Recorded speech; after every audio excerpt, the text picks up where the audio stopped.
Cambiamos de asunto. A poboación da Mariña de Lugo está alertada pola gran cantidade de auga caída nas últimas horas, especialmente entre as 5 e as 7 da mañá. En concellos como o de Ribadeo, os pluviómetros marcaron case 80 litros por metro cadrado. En Cervo, os ríos comezan a saír dos seus leitos. Imos ata Cervo, o lugar onde máis estragos provocou a chuvia desta mañá. Gloria Varela, cal é a situación nestes momentos? Aquí en Cervo a auga inundou unha casa de turismo rural, esta pousada coñecida como Almacén. Aquí a auga cobre toda a planta baixa, o restaurante, a cantina e a cociña. Ademais, hai outras dúas vivendas que están sendo vixiadas por risco a que tamén haxa que desaloxar os seus inquilinos. Ademais, hai estradas asolagadas e foi necesario abrir o encoro do río Bos, que chegou ao seu máximo nivel.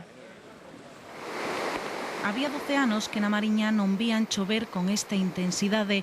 A comarca vive unha situación complicada. A máxima alerta está en Cervo. Así amencía esta pousada rural. A auga cobre ata 1 metro de altura. O río que discorre xunto a este establecemento desbordouse asulagando toda a planta baixa do local. Non se pode facer nada, é dicir, o único que hai que facer é esperar a que baixe. Se non baixa, pois é que non tes forma de atallar a auga por ningún lado. Tamén chegaba ao seu nivel máximo o encoro de Río Cobo que abastece a factoría Alcoa. Houbo que abrir as súas comportas e hai risco de asulagamento de varias vivendas que poderían ter que ser desaloxadas. Si hai que abrir as comportas moi por encima do que normalmente se solen abrir, podemos afectar algunha das vivendas e o que temos é todo preparado e previsto pois, para que no momento de que haya que facer esa apertura evacuar os veciños que se vexan afectados e bueno, que se faiga a laminación con toda a normalidade. O feito é que leva case 24 horas sen parar de chover aquí na Mariña e non de xeito miúdo, senón con intensidade. Onde caeu máis auga foi aquí no concello de Ribadeo, 61 litros por metro cadrado. O resultado, a maioría das súas estradas secundarias asulagadas.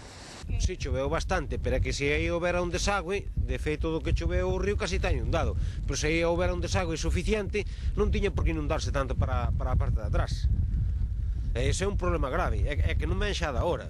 Arestora tamén están en alerta en Viveiro. A enchente do río Landro coincide coa marea alta e hai risco de desbordamento.